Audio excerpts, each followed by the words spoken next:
Hi, my name is Wilbur D. Hookey, and this is my Easter story.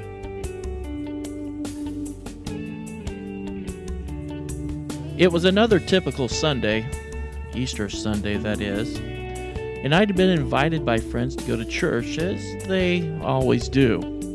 See, I haven't been to church for quite a long time, let alone early on a Sunday morning. Sunday was my day of rest. God said that, so instead I decided to go to the fridge and make myself some breakfast.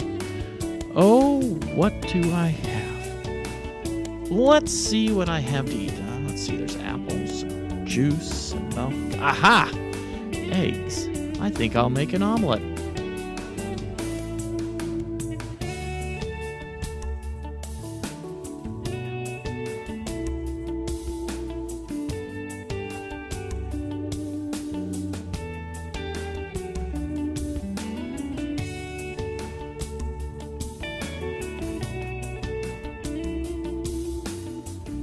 I didn't know if maybe I'd come upon some bad eggs or whatever it was. Every time I cracked an egg, there wasn't egg stuff inside. It was something else. So I kept cracking eggs and something else.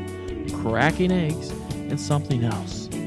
And 11 eggs later, the pan was full of something else.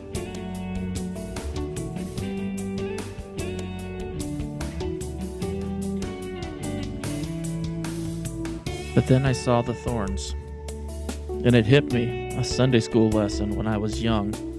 It was playing out in front of me. This was what, did you call them, the resurrection eggs?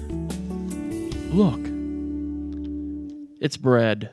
And I remember that while Jesus was sitting with his disciples, he took a piece of bread, gave a prayer of thanks and broke it, and gave it to his disciples, saying, "Take and eat it. This is my body." Oh, the coins. Judas Iscariot. He went to the chief priests and asked, "What will you give me if I betray Jesus to you?" And they counted out 30 silver coins and gave them to him. The purple cloth. It represents the purple robe they put on Jesus just to mock him. The thorns, the pain. They made a crown out of these thorny branches and placed it on his head, put a stick on his right hand. Then they knelt before him and made fun of him. "Long live the King of the Jews," they said.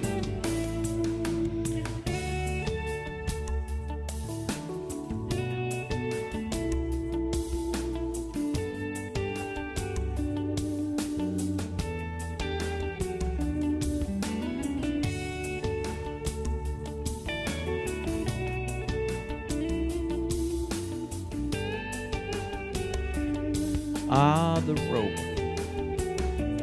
Pilate wanted to please the crowd, so he set Barabbas free for them. Then he had Jesus whipped and handed him over to be crucified. The cross.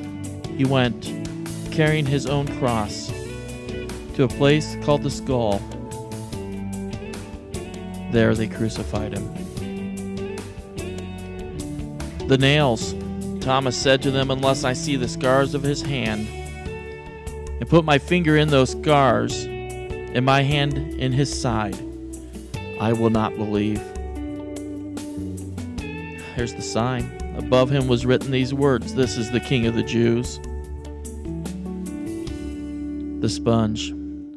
One of them ran up at once, took a sponge, soaked it in a cheap wine, almost a vinegar, put it at the end of a stick, and tried to make him drink it.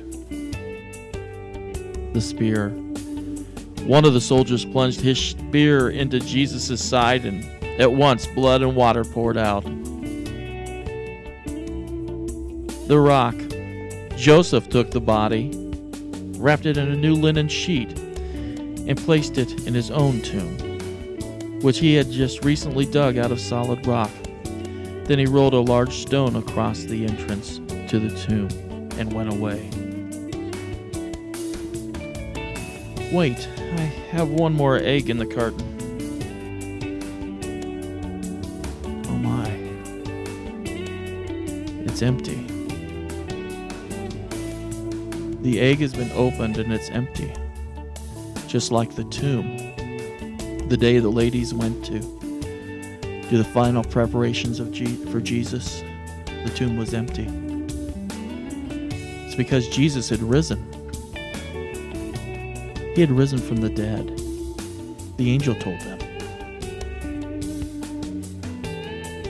If you don't know Jesus, I encourage you to get to know the Savior, to accept Him as your personal Savior,